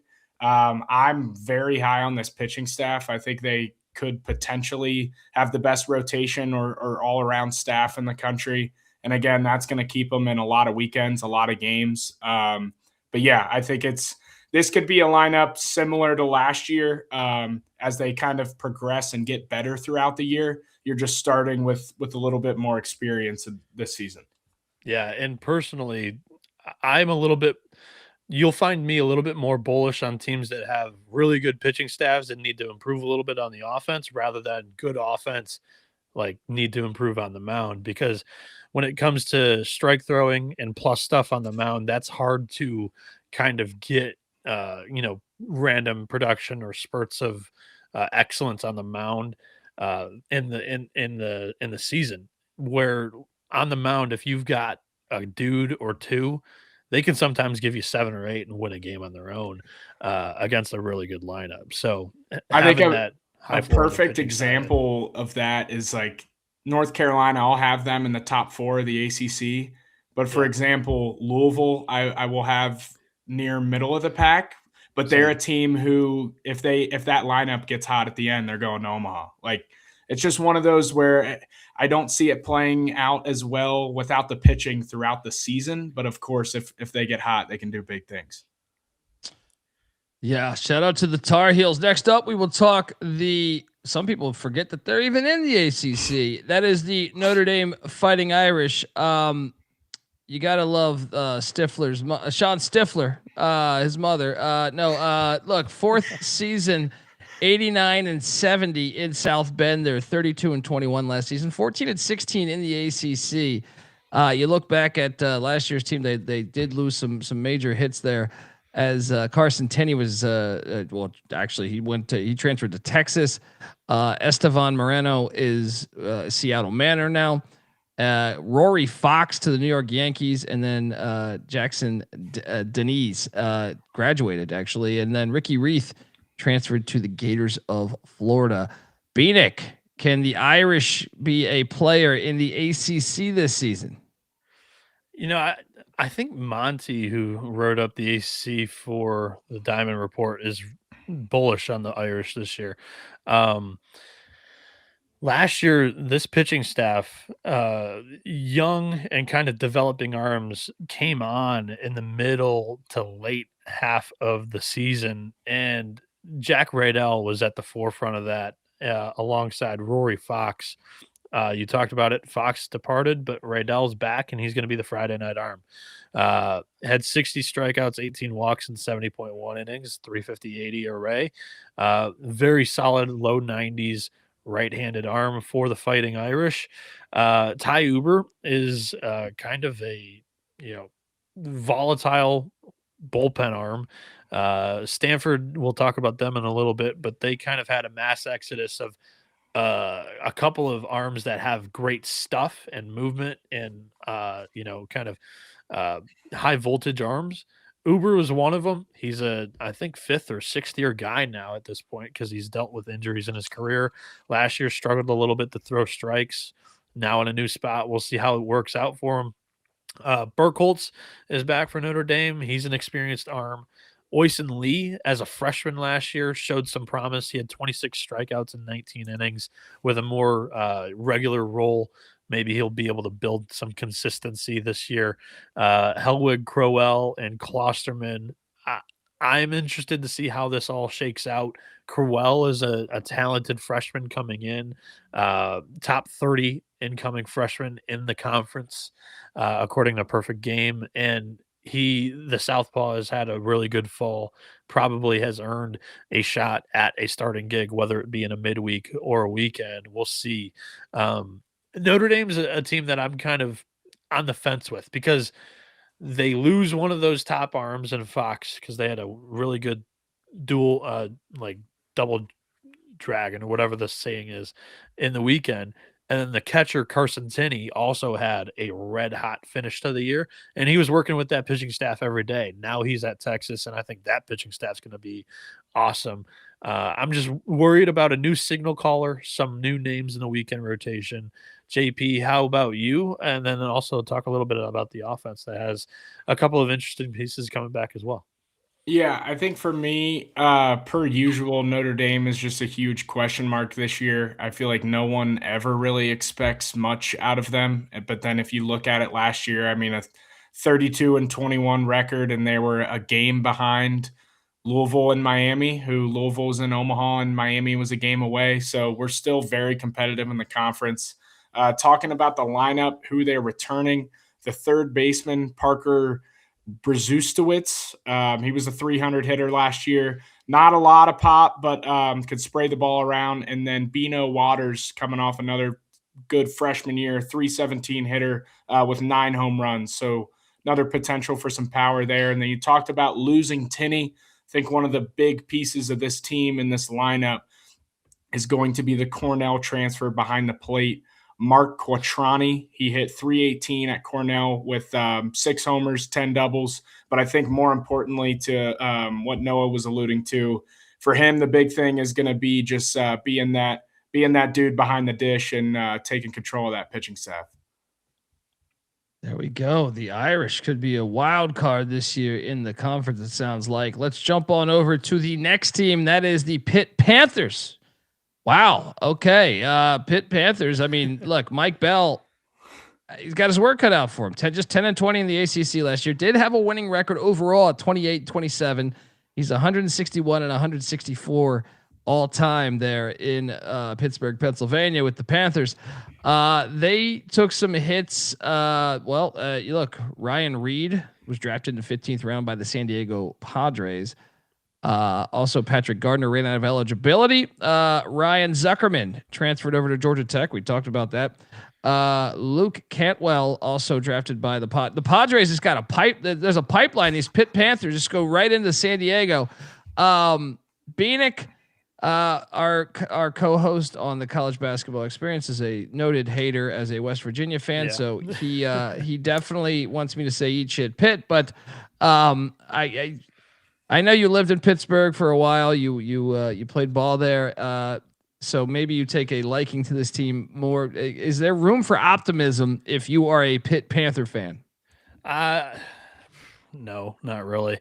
I've actually never really been a crazy Pitt baseball guy. I do because Mac is not here. I have the Pitt jersey hanging up here, but Mike Bell was a great assistant in college baseball. It hasn't really, turned into great success at Pitt. It's a tough job to win at, and he's been here now for what is it? He's entering his 8th year, but there's a guy right here, NAI level, and just recently entered D2 with the same school. He's been in the city of Pittsburgh for 21 years, has a 661 winning percentage, multiple NAI World Series appearances, right in your backyard. Like, go hire that guy. He'll recruit out of country, bring in some really talented Hispanics, and you guys will speak in Spanish in the infield and hitting bombs in the winter, no problem. But it's a really tough projection. They are going to rely on a lot of transfer production on the mound this season. David Leslie was a stud D3 guy from Grove City, had a 2.05 ERA and 74.2 innings. Didn't really get touched at that level. We'll see how that translates into the ACC, a really good offensive Power 4 conference. Baruda Vedas from Stony Brook, on the other hand, did get touched up quite a bit, actually. He's carrying a 720 FIP from the MAC into the ACC here, and I'm not quite sure if that's really going to be able to translate. Chase Kriebel's the same way. Kind of got hit up in the ASUN, had a 319 opponent's batting average against. And then another D3 guy, Michael Gray, expected to play a big role on this team. Like, Drew Lafferty was solid, another kind of pitchability right-hander that, again, pitches to contact. The defense was good last year. We'll see how well it is again for this upcoming season. But I've been more excited about other Pitt teams than I am this year. So I'm out on the Panthers this year. I think new blood could be needed at head coach by the end of the year, and that's a candidate that I would love seeing thrown in the mix, as he's I think in his late 50s or early 60s. Yeah, I'm not super high on the Panthers this year either. Again, tough job, tough conference. Really, when you talk about Pitt and BC, their biggest advantage is getting these teams to come up to their place in early conference play. If they can get, I swear to you, Pittsburgh and BC will knock off Miami, Florida State, one of those teams down south that comes up and plays them in 40-degree weather and is miserable all weekend. They always end up scratching a weekend or two. But yeah, I'm on paper, I'm not super high on this team. Who they're returning. They're returning 2 seniors, the shortstop and the outfielder. You got Caden Doolin. He hit 337 last year, 4 homers, 14 doubles. And then AJ Nessler hit 324 with 5 home runs and 10 doubles. Bringing in a couple mid-major transfers here. Looking at the first baseman, Carter Deardorff from West Georgia. He had a 280 year last year with 13 home runs. And then Kai Wagner from Northern Colorado had 10 homers last year. Again, elevation may have juiced a little bit. We'll call that 7 or 8. But I think they're looking for those dudes to come in and supply a little pop for that lineup. I'm curious, guys. I know last season, I think me and I correct me if I'm wrong, Bieniek, that we might have been a little higher on the Stanford Cardinal. And we should have been sinker here. Yeah, they were brutal, but also just teased me way too long. I was talking about this pre-show with JP. Like, we're back they were on bad. They were bad early, like the first 2 or 3 weekends. Then they started ACC play with 2 impressive weekends. Like, they went on the road and swept North Carolina, and then somebody came to Stanford and got swept there. So they started like 5-1 or 6-0 in ACC play. And I was like, okay, I was right. Like, this is a good Stanford team. And then that just proceeded to pull me back in and then make me suffer for another month tailing them. So yeah, Stanford had a rough year. It's kind of a little bit of an exodus, especially from the pitching staff side of things. Just a lot of new blood, and I think it was needed. Yeah, they still ended up 27-25 overall, but 11-19 in ACC play for David Esquire there. He's got 275 all-time wins on the farm there in Palo Alto, but they took some hits once again, and this is the toughest thing, I think. We kind of keyed on this last year, but we were reluctant to listen. But I know that college sports has changed a lot over the past 5 years. And at a place like Stanford, they can't take advantage of the portal, much like a lot of the other schools can. They also don't care about the grad thing. Like they I feel like it's a very hard job these days, whether it's baseball, basketball, or football. But they lost some of their better players. Matt Scott, Ty Uber. Matt Scott went to Georgia. Joey Voltko to Georgia as well. Ty Uber to Notre Dame, as we just talked about. Temo Becerra to Texas. Trevor Haskins to the St. Louis Cardinals. A couple other transfers deep on that roster to San Diego and Georgetown. But Bieniek, can this be the year for the Cardinal? I don't know if I'm ready to jump back onto the wagon for Stanford, but they're going to be better than they were last year. It's hard not to be. The only way you can go is up. And this is a program that had 3 straight College World Series appearances in this last 5 years. So I'm a big believer in Esker. I think he tends to get the most out of his teams. He brings a lot back on the pitching staff. There's not really a whole lot of guys that I can point to and really say like this guy has a confirmed big role for the upcoming year. And I'm willing to plant my flag on this guy having a lot of success. If I would point you to one, it's Nick Dugan. He's a senior, 6-0 last year on the bump in 35 innings. I think he's going to be in the weekend rotation. And then I'm really excited about this Brock Kettleson kid. He's a two-way player, very talented on the mound and at the plate. He played in, I think it was the California League or the West Coast League as a high school senior this summer and absolutely raked. One of the best players in that league. I think he's going to come in to Palo Alto and make his presence known early. I think he's able to play his way into a starting role both on the mound and at the plate at some point this season. I'm very high on this Kettleson guy.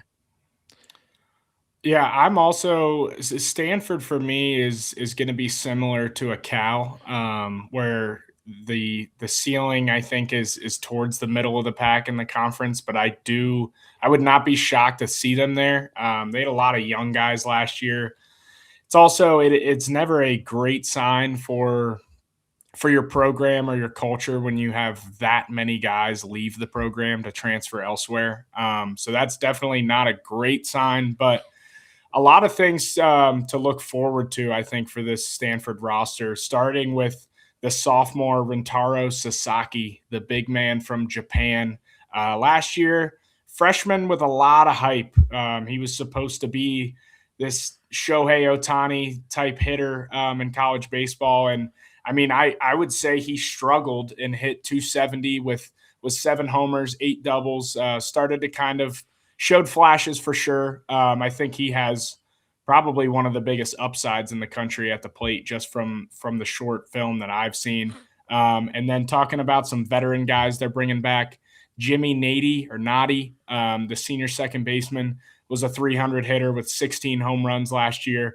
I think they're going to need him to kind of be that mature at that in the lineup.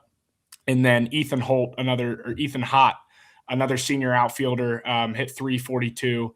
And I think they got some young guys as well. Some of these sophomores coming back from last year. I think they could sneak up on some people this year. Do you guys feel that they have, like, because we've seen it in basketball and football and we've really been able to highlight it, when I think we don't have enough data yet, but I believe there's a gigantic advantage for when you have, at least in basketball and football, and I was curious your guys' thoughts on baseball, when they have to come all the way to the West. You see it in the pro leagues too, like whether it's NFL, NBA, MLB. Sometimes you go on that far road trip and it's hard to win these games. Do you think that's an angle that we can maybe highlight for the listener of saying, look for them, when they're hosting in Berkeley or Palo Alto to be live against some of the better competition in the ACC? For sure. I think Stanford kind of had their head up their ass for much of the ACC slate last year, and they didn't really take advantage of that. Cal did. Cal was really good at home last season, and both of these teams also didn't really do that well when they made those East Coast trips. I talked about Stanford pulling off that weekend one sweep over North Carolina and the ACC, and then I don't think they want a road series again for the rest of the year off the top of my head. JP? Yeah, I was going to say, in my opinion, I think the biggest hit is the flip side of that. When you have these West Coast teams traveling to the East Coast, I mean, those Saturday, Sunday games are starting at 1 noon, which is that's a 9 a.m. game for those guys, and that's a 5 a.m. wake up. So I've seen it be more of an impact on the flip side opposed to teams going out west. Great Interesting. point. Something to note there. What's that? I wanted to do a little bit of cleanup duty on my part. I failed to mention Torrin O'Haron, who was their closer for the College World Series team in 2024, I believe. He missed 2025, he was the closer in 2023. Missed 2024 due to injury. 2025, he was not very good, and it coming back off of the arm injury. So I'm interested to see what he's able to do. He's probably a back-end bullpen guy that they'll look towards. And then freshman on the offensive side, I talked about Brock Kettleson, who's got a chance to do both hit and pitch. Brock Sell, the other Brock, who's a freshman, was a first-round guy out of high school for 3 years. Like freshman, sophomore, junior year of high school, this kid was like no doubt first-rounder. And then just a lot of teams got cold feet on him. He was still probably a first-day prospect, but decided to go towards the Stanford education because I think it's also like not the worst recruiting tool in baseball. Some of the baseball players are just wired a little bit differently that way, and Stanford's always been a really good baseball program. So, yeah, Sell's coming to Palo Alto, and I think that's a huge addition for the Cardinal as well. There we go. Shout out to Doug who said giving us $5. Colby, blink twice if you need help. I don't need any help talking college baseball. It's just like listening to they're the brains. I'm just here for my good looks, obviously. But next up, also a Marcy. I don't know if maybe a Mar. He's asking, never watched or bet college baseball. Is it profitable? Yes, very much profitable because it's not a huge public market. It's very niche. So early bettors like JP and I were able to take advantage a little bit of like stale lines, or maybe stale is not the right word, but like in all these public markets, the early bettors, they shape those lines for game day. And if you're early on college baseball, you're able to really take advantage of some, not great lines because it really hasn't been hit hard yet. Yeah, I was kind of shocked. I had to kind of change my, like, when you're looking college baseball, you're like, in another sport, you're thinking maybe it's a trap line, or it's like, no, like there may just not be very much information known on this game. Yeah, I think there's a huge edge. Just don't pull a Brad Bohannon and go to a Cincinnati sports book and throw in, what was it, like $200,000 or something? I was actually on the roster at Cincinnati when that happened. We found our way wrapped into that. I don't want to get into the weeds, but oh man, I'm very well aware of that situation. And shout out to Monty Taylor, giving him plenty of praise throughout the show. And we're showing off his ACC work here. He's tuned in. So shout out to Monty Taylor. The Diamond Report is fantastic. Check it out, folks. Next up, let's talk about the Wahoos there, because Chris Pollard is back home. He's back in Charlottesville after a long tenure there in Durham, North Carolina, with the Blue Devils there. Virginia was 32-18 last year. Obviously, Pollard was not a part of that, but 16-11 in the ACC, and the Wahoos have had a great program over the years. They took some hits, but I guess the big one there would be Godbout going to the Red Sox there as the 75th pick in the MLB draft. Bieniek, the Wahoos, look, they've thrown a lot of money in their athletics recently. I think that everyone's starting to get, at least for the revenue sports, which I know baseball is a sport that college baseball is growing every single year. So you're starting to see it, as your three revenue sports, especially with the Southern teams as football, basketball, and baseball. So the Wahoos, what do you make of them this year? Great point on your end. They really tried hard to keep Oak in Charlottesville. Were unsuccessful because Mississippi State's like the biggest brand in baseball. We've got 20 minutes. We've got three teams left. Virginia Tech's probably going to get a little pinched here based off time because Virginia and Wake Forest are, I think, going to be pretty quality teams this year. And Virginia is basically just Duke reincarnated because Pollard brings over basically the entire staff. They kept the Virginia pitching coach. But basically the entire Duke staff comes to Charlottesville. Ben Upton and Dimitri Cordes and I were enjoying plenty of drinks with the Cavs baseball staff in Columbus 2 weekends ago or whatever. They were probably the number one staff that we hung out with that weekend. And yeah, like this entire weekend rotations, Duke, a lot of the lineups, Duke. You got Kyle Johnson, Henry Zetkowski, and Max Stammel probably going to make up that weekend rotation that we're talking about. Zetkowski was their best arm last year, 58 strikeouts, 11 walks, and 59.2 innings with a sub-5 ERA. Kyle Johnson's the most talented arm on the staff. Both of them are southpaws. Johnson's a two-way player, so he's going to play center field on days that he's not starting. Last year had that inflated 7.19 ERA, but he's a very talented arm that I believe in. He's got to show it, though. Like, he's not had a full successful year on the mound yet. Looking forward to that this year. New pitching coach. Maybe he's got a shot to do that and sustain success.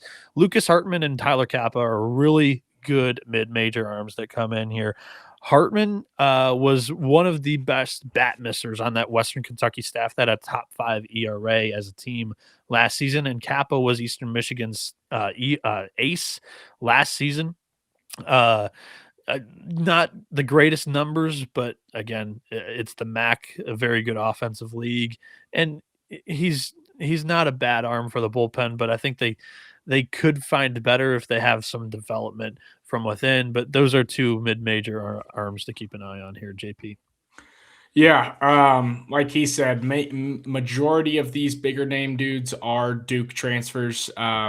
Before I get into this, I love Chris Pollard. I'm a huge believer in him. He's one of those guys where you can just kind of tell by his demeanor and the way he carries himself that it's a big culture guy and really gets all those guys to buy in. Biggest name on this lineup is AJ Gracia. He's coming over with Coach Pollard from Duke.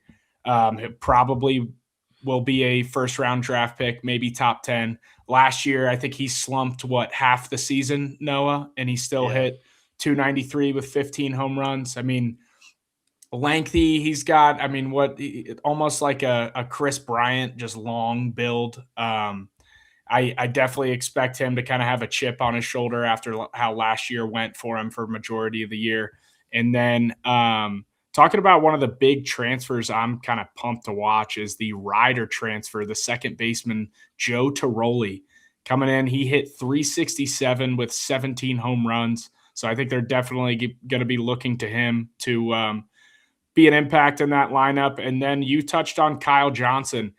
I think he is a super talented player. And if you look at these numbers on paper last year on both sides of the ball, they were not fantastic.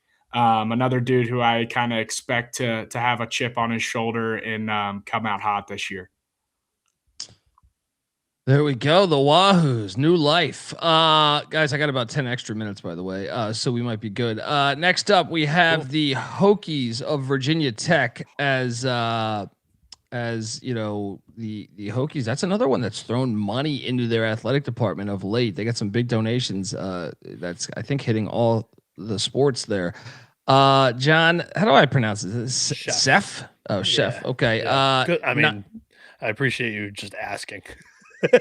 Well, you know, I have no problem confirming that I'm a moron. Look, ninth season there, 191 wins, 31-25 a year ago, 12-18 in the ACC. I remember a few years back, the Hokies had a good squad, man. What's stopping them from getting back to them? Yeah, they had a really good year that year. I know they started off the season opening day. I remember Murray State caught them, but after that, they were pretty fire than the rest of the season. But look, they lose Andrew Sentlinger to the Chicago White Sox, Mateo Curtis to the Atlanta Braves. They got a couple Jared Davis to the Oakland Athletics, David McCann also went to the Yankees as well. And then a couple transfers. They lost a couple guys. Garrett Michael to Arizona State. Jake Marciano to the Auburn Tigers. Also Grant Manning, Sam Tackett, and Jackson Cherry ran out of eligibility. Bieniek, is there any hope for the Hokies to perhaps regain some of the magic from a few years back? I think they have quite a bit of hope, and they've had some hope in previous years. They've been a team that's just kind of ran out of gas the last 2 seasons at least in the ACC play, and they've missed the tournament because of it. Like, they'll be top half of the ACC standings. I think last year or maybe the year prior, one of the last 2 years, they were in ACC regular season title contention, and they just fell off a cliff the last 3 weekends and missed the tournament. Like, they're good. Like, they have a talented roster. I know Chef's gotten some heat because of the collapses in these recent seasons, and that's another name too. That, I mean, if the exact same thing plays out for the 4th straight year, they may just get tired of it in Blacksburg. But I'm excited about the Hokies once again. I think they're talented on the mound too. Brett Renfro pitched for the U.S. Collegiate National Team this summer against Japan and was one of their better arms against a really good Japan team that swept USA 5-0 in 5 games. Renfro threw 74 innings for Virginia Tech last year as a sophomore, had a 3.89 ERA with 84 strikeouts. He's going to anchor this rotation alongside Griffin Stieg, who's done it before for Virginia Tech. Last year, he was hurt. In 2024, had a very solid year, only walked 13 batters in 51.2. And then Madden Clement is an arm that I was excited about last year. I had heard great things last fall entering the season, and then he got hurt weekend number 1, and we didn't really see him. So I'm interested to see kind of like what form he's going to be able to bring for this upcoming year. Aiden Robertson is a JUCO guy who was a stud last year. He struck out 130 batters in 89.2 innings. I think he's a weekend rotation arm this season, while Clement's kind of like a wait and see type of deal. I think Virginia Tech's got a underrated weekend rotation here. The bullpen's a work in progress, but and this program typically hits. JP, how do you think the offense is going to play out this year?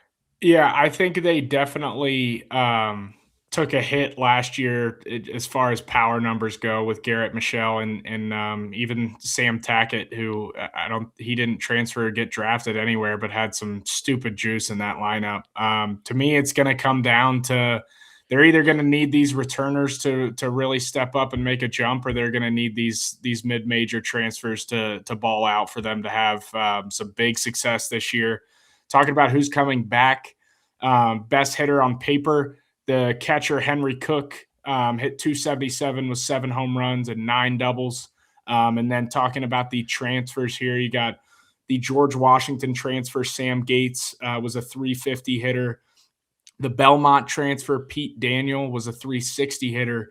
And then Owen Petrich, the St. Joseph's transfer, 310 hitter with 15 home runs. So I think they're definitely going to need him to kind of be that power guy they lean on in that lineup. Yeah, and then I'll help on the offensive side with one more name. Trayson Hughes was hurt for 75% of the year last year. He started his career at Ole Miss as a huge blue chip freshman. This guy's like a mountain of a man. Transfers to Mercer, was unbelievable, and hasn't really been able to put together a solid year at Virginia Tech. I think last year was his first year, or 2024 was his first year. He could be like a late blooming type of talent here for Virginia Tech this year, I think. Let's talk about the final team in the conference, the Deeks, the Demon Deeks of Wake Forest. Tom Walter, this guy's been kicking ass there in Winston-Salem. 17th season, 497 wins at the helm there. They were 38-22 last year. Just 16-14 in the ACC, though.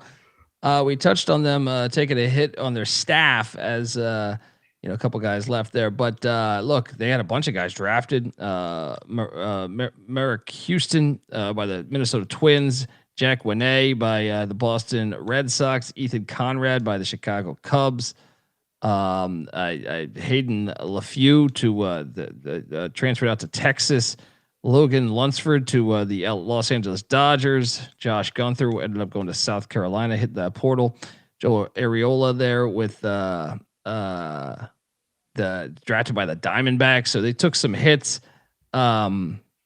Bieniek, where are you at with these Deeks, and do you think they can perhaps improve on last year's record? I think they'll improve on last year's record only because I thought they kind of underwhelmed last year with they had 3 guys get drafted into the top 20 of the MLB draft, which is just phenomenal for that program. You talked about it, Walter just absolutely kicking ass, developing the talent within his program and also going out and identifying talent with the transfer portal.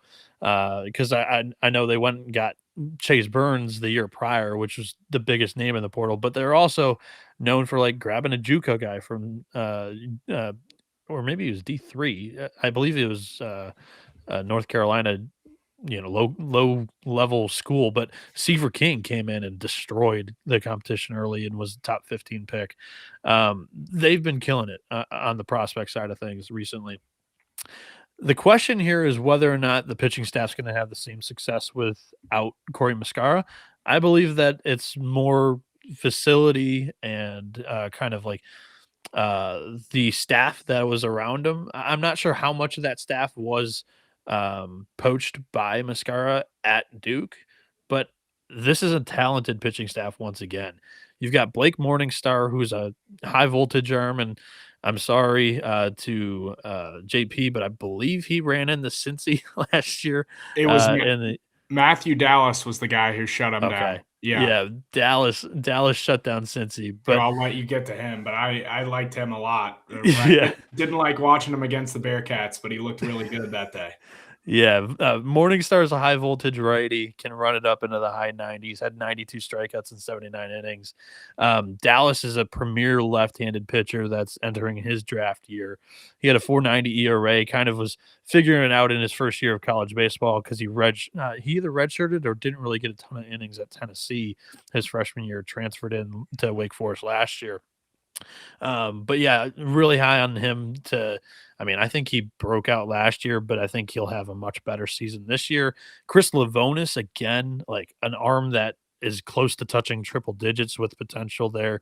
But I think he's kind of in limbo for a starting rotation on the weekend with Cam Bagwell, who's an excellent arm coming in from UNC Wilmington that I'm also really excited about. He had a 3.07 ERA in 85 innings, a 9-2 record, just throws strikes, man. Like that provides Wake Forest an arm on the weekend that they're going to get a good outing or a consistent outing from. He'll throw strikes, whereas the other guys are they're trying to blow guys away, can get a little bit loose with their control. And then in the bullpen, there's just stuff galore. Will Ray, kind of like a short side armor, good fastball. Luke Schmolk can run it up there as well. Duncan Marston was a talented freshman last year that didn't really get a ton of workload on his plate that'll get increased. And then you got Slim Johnson, one of the better nicknames there for Zach Johnson. But he had an incredible junior year, kind of slumped senior season.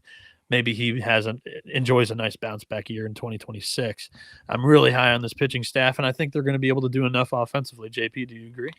I do, especially when you talk about the ballpark that they play in at home. If you've never watched a game there, this was by far my favorite ballpark to ever hit batting practice in, because if you just backspin it in the air, it ends up leaving. So yeah, I'm really high on this pitching staff more than anything, and I think if they can do what I expect them to do, they're going to do plenty on the offensive side to be successful. Noah touched on it. I got a chance to watch this team in the Knoxville Regional last year, so I'm going to touch on the guys that are returning that I really liked at the plate, starting with Dalton Wentz.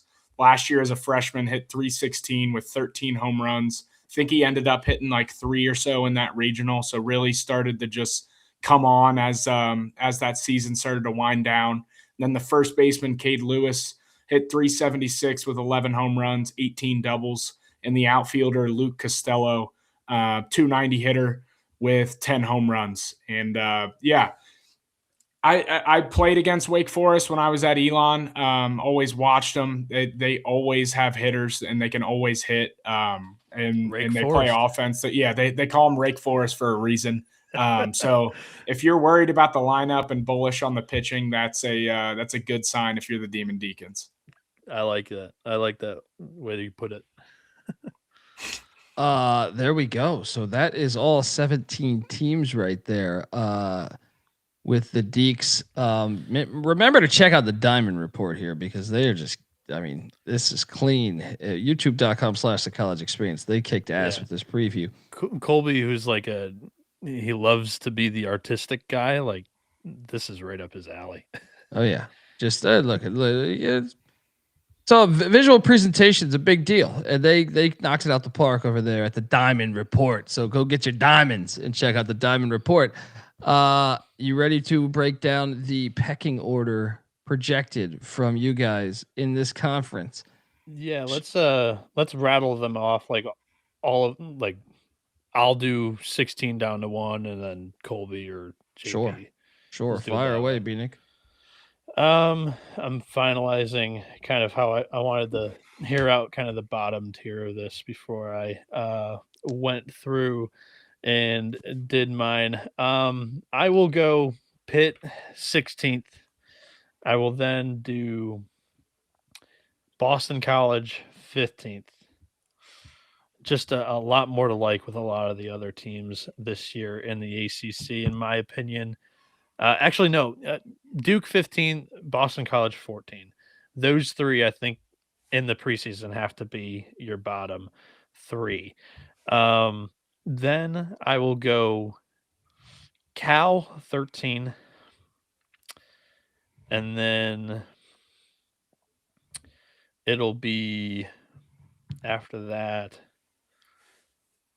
Notre Dame, Stanford. So 12, 11. And then 10 for me will be Virginia Tech. 9 will be Clemson. 8, this is the part I had finished up.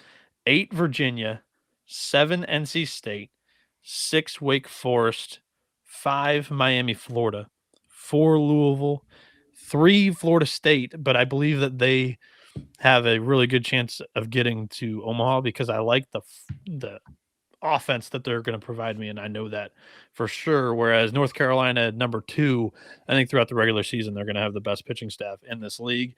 Really, really high floor.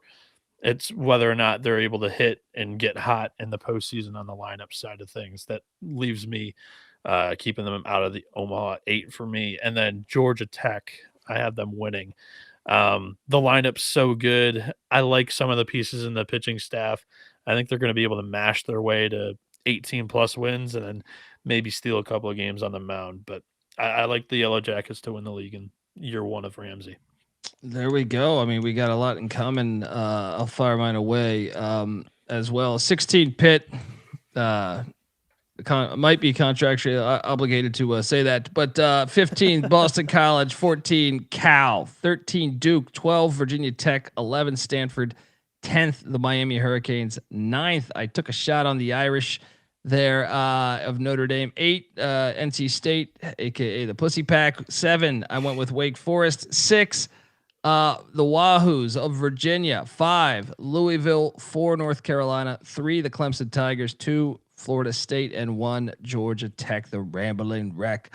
JP, how about you? All right. We are very in common with the 16 and 15. I have Pitt at 16 and Boston College at 15. At 14, I'm going with the Irish. Next at 13th is Virginia Tech. And then at 12th, I'm going with Cal. 11, I'm going Duke. 10th, Stanford. 9, I'm going Clemson. 8th, I'm going Louisville. Both felt really ballsy about putting them at 8 and 9. But again, this Louisville team could get hot late. I just think if we're talking record, ACC standings might take a little bit of time for them to figure things out. And then 7th, NC State. 6th, Virginia. 5th, Wake Forest. 4th, Miami. 3rd, North Carolina. And then I did pick Georgia Tech last night, and I'm glad you guys both picked them because I'm just going to spread my chips here and spread the wealth. At 2nd, I'm going Georgia Tech. And at 1st, I'm riding with the Florida State Seminoles. There we go. I'm pulling up the standings of last year. We like doing on these conference previews kind of the flag plant on the sleeper team of the year, and then kind of the team that we think will disappoint compared to their finish from last season. Georgia Tech won the regular season 19-11. Florida State was 2nd. North Carolina 3rd. NC State 4th. Clemson 5th. Virginia 6th. Duke 7th. Wake Forest 8th. Miami 9th. Louisville 10th. Notre Dame 11th. Virginia Tech 12th. Stanford 13th. Boston College 14th. Pitt 15th. And Cal 16th. JP. So I'm not an idiot. Louisville at 10. They made it to Omaha. I'm not an idiot. We'll give you a chance to kind of think about it. My sleeper team for the upcoming season is Miami. They finished last year 15-14. I've got them climbing up into the top 5 this year. I like the Canes a lot. And I think they've improved the pitching staff with transfers. They've got the 2 sophomores in the weekend rotation that I like. And then the bust for the ACC is unfortunately obvious. I mean, Duke went to a super regional last year, and they're just kind of in a rebuilding phase right now in year 1, Corey Mascara. So I got them as my disappointment. Colby or JP, who wants to go next? I got you. I mean, I don't know what is this just based off of last year. Where did Clemson finish again last year? They were 5th. They were 18-12. It was a log jam at the top. So I have them at 3rd. I don't know if that qualifies for what we're saying here as a surprise team, but I thought that might be one that stood out to me. Maybe I'll even put them at 2nd. They're going to be right there on the cusp, but the disappointment. I'll give it to you because I don't know if they're really like being talked about in the preseason. That's what I thought. That's what I thought. I was doing my homework for this episode. And then I'm with you on Duke. I mean, that's the one that to me that I would think would have the biggest jump. So the Blue Devils there. JP, how about you? I will. I'll mix it up a little bit. I think I did mention the West Coast teams as far as just being more competitive. I think those are kind of some dark horse picks. But as far as to win the conference dark horse, after we talked about Wake Forest, I'm starting to like that pick more and more, just because of the pitching staff. And I mean, Noah, you talked about them kind of underperforming last year. And I mean, they took Tennessee to a regional final game, and they were playing some really good ball at the end of the year. Believe in Coach Walter. So I'll take Wake Forest as my dark horse. People are going to absolutely hate this. And I talked about how much I love Coach Pollard, but I'm going with the Virginia Cavaliers as my potential bust. Think they have a great roster, great coaching staff, just a lot of moving parts and a lot of expectations in a short period of time. I wouldn't be surprised if they don't do as well as a lot of people think. So then the last thing, just for prediction's sake, conference tournament winner and how many NCAA tournament bids for the league.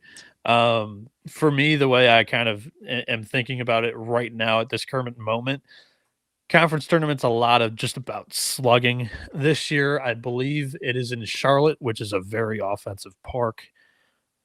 I mean, I got to go with Georgia Tech. If you're looking for a little bit more of a bolder, this team's going to slug their way to an ACC championship and maybe play themselves from not having a bye into possibly winning that title.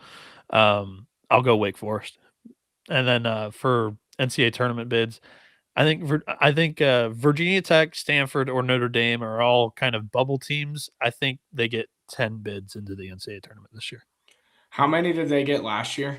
I think it was 9 or 11 for whatever reason comes to mind. Georgia Tech went, Florida State went, North Carolina went, NC State went, Clemson went, Virginia, Duke, Wake, Miami, Louisville. They got 10. I think that would be more of that. I'll say 10 there. I got the Cards winning the tournament there. So give me the Cards to get it done. JP. I was also gonna go with the Cards since I've been showing them some love. Didn't show them any love in the rankings, but I've been saying all episode they're my pick to click to kind of get hot late offensively. So I'll go with the Cards to win the tournament.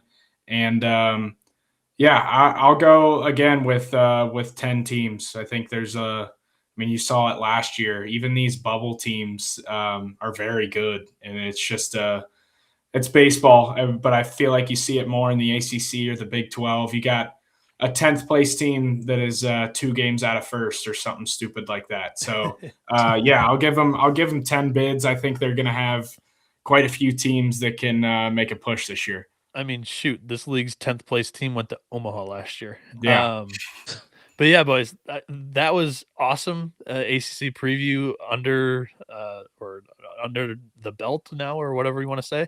I think that went as smooth as it possibly could be, and it was still 2 hours because of the 17 teams, and we've got 4 more of these. So let's go. Buckle up, folks. Once again, we're on Twitter at TCE, on SGPN, youtube.com/The College Experience. We will be here all season long. Make sure you check out JP's podcast, the Head First Podcast, because they're talking college baseball all the time. And obviously, Cincinnati Bearcat, they're very pro Cincinnati Bearcat ball, as they should be. Noah Bieniek's on Twitter at NoahB77 _ JP. What do you Twitter handle? Yes, it is. Plug the pod too. Yeah, JSpawn_590 is my personal, and then the podcast account is headfirst_pod on X. Yeah, they do good stuff, and they rebranded for the upcoming year. A couple of former Cincy players, right? With Corey Klingenbeck and yourself, and in the off season we did a good amount of some coach player interviews. During the season, I'm really excited about this new idea of a Saturday morning show where kind of like a game day style. We'll hop on in the morning, talk about probably the biggest five or so games of the year. And if you want to tune in, the big segment for that is Best Bet. So we will be giving either a side or an over-under. So if you want to tune in for some Saturday picks, feel free. There we go. There we go. Folks. Let's ride this off till next episode. This is the College Baseball Experience, ACC style. See you in Charlotte at the end of the year. Till next time. This is the College Baseball Experience. You better start thinking about yours. And we out of here. Run and shoot. We can really run and shoot.